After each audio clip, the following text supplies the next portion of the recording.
Alrighty everyone, welcome back. It is now October 12th of 2024, and given that the Walt Disney Company is in complete damage control mode right now, we all know that Bob Iger is trying to piece together the broken parts for many of their divisions. Two of the biggest failed ones, by the way, are Lucasfilm and Marvel Studios, and there's a lot of issues going on right now for Marvel Studios. We'll have a lot more to talk about that next week regarding the Captain America 4 test screening failures that really are danger for Walt Disney right now.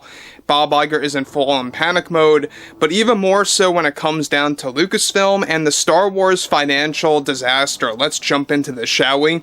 This is Mike Zero. Subscribe if you're new and like this video to see future updates. You can also follow me at Mike01. I thank you also very much for the great and kind support. Now, Bob Iger, and I always like to say this, he is one that really participates in what the top three shareholders are funding for, and that is BlackRock, Vanguard, and State Street, pushing the overall DEI nonsense and ESG scores into whatever it may be, film, television, their theme parks, their merchandise, books, novels, comics, whatever it may be.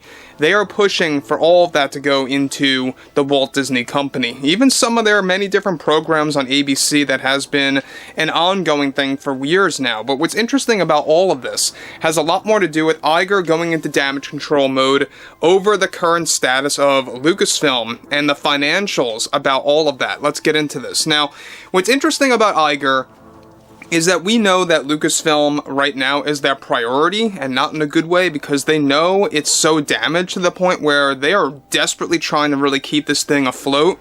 Now, on top of that, with the Walt Disney Company and many of its divisions going through multiple financial situations, one development going on now has more to do with Disney CEO Bob Iger and his engagement with the damage control train in a desperate move to stabilize the image of the Walt Disney Company. Now, Iger recently delivered the following in regards to the financial disaster at Lucasfilm.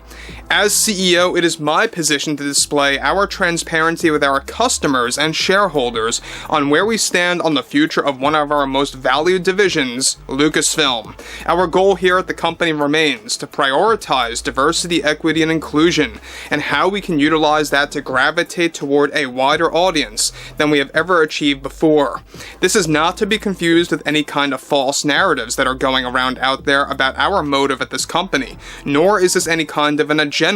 In regards to our financial status with many of these projects associated with Lucasfilm starting in 2025, we believe it was necessary for substantial cost-cutting measures that will be applied to smaller scale productions, a tightened cast and crew working on these projects for both film and television, and decreasing our expenses for both marketing and production purposes on what we have in store for the next 5 years. I have no concern in both the short and long term about the financial routes that we are taking with Lucasfilm, but for a part of the public to assume that our priority for DEI is some sort of an agenda, or as others like to call it, a culture war, Disney is and never has been a part of that, ever. There has not been one case on our end, or even engaging in such a thing like that, as some out there would like to convince others to believe. It is simply just not true. And we believe that we are making the necessary moves to evolving the Disney company and also evolving Lucasfilm as we go through the remainder of this decade. We push for the call to anyone to making those claims, to keep them to yourself and to not use such inflammatory comments about how Disney utilized DEI in their many projects. We at the company are focused on entertainment, especially with Star Wars, and how Lucasfilm operates, and it's our goal to bring it in a new path starting in 2025 that will focus on that to discover new customers that will in turn provide us new opportunities.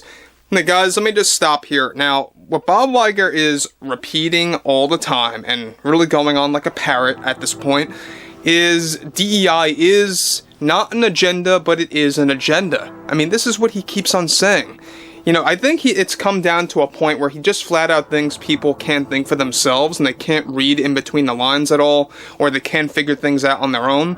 He believes that people out there are just numbers and they're just going to go through the status quo, right? Like, oh, this is what this means and that's what that means and this is how we're going to do things and that's that. Well, at the same exact time, a lot of people out there are very smart, alright? A lot of people are waking up about what Disney is all about, what Bob Iger is all about, and mind you, this is all intentional by Iger. He's not just bowing down to BlackRock, Vanguard, State Street, etc., or any of the major higher-ups in Hollywood.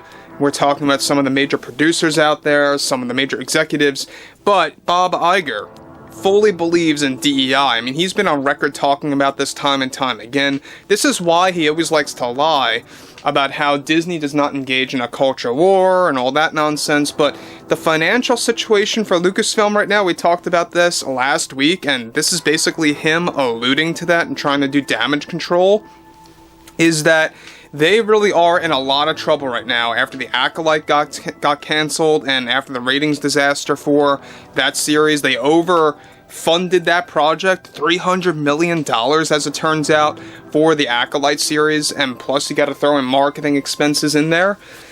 That's exactly why a lot of movies right now are on hold, many of which are in jeopardy, and that's not a good sign either for Lucasfilm.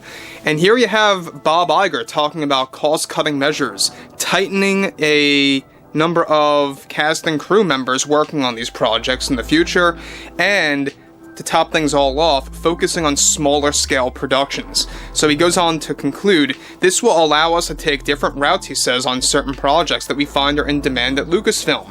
Our cost-cutting measures at Lucasfilm are not to be confused with any kind of a concerning signal about our financial status of the company, but rather a way for us to tighten our budgets and to take a step back on unnecessary spending. The constant false narratives floating around or out there that the Disney company participated in an agenda-driven ideology in Star Wars television programs is absolutely false, and I will keep making that clear to everyone.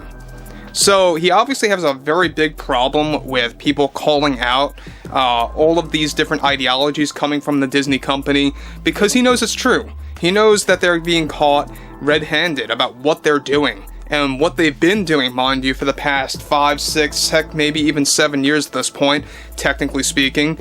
Maybe even more than that, if you really want to go back further, where it was more minimized. But Disney as a whole, right now, I don't really see a major tide turning. I mean, sure, you have exceptions here and there, but only for specific reasons, and we've talked about why movies out there like Deadpool and Wolverine performed well. That was all because of Ryan pushing the Disney execs to act a certain way on that project. And let's not forget about Inside Out 2, that shifted away and drastically dialed down their DEI narrative, and that's why it made a lot of money. But what's really shocking to me, actually not so shocking, is that they're using the funds of those two successful films, and they're applying them to DEI-driven projects. And that bothered Ryan Reynolds, that bothered Sean Levy, the director, that also bothered some of the other creators out there. But I think at the end of the day, look, this is typical Bob Iger behavior. He's a parrot, he will repeat things, sound like a robot CEO all the time. This is just what you expect out of Iger. Overall, I would like to hear what everyone has to say about this below in the comments, and if you guys did enjoy the content for today, make sure to drop a thumbs up on this video to support the channel, and I will catch you guys later.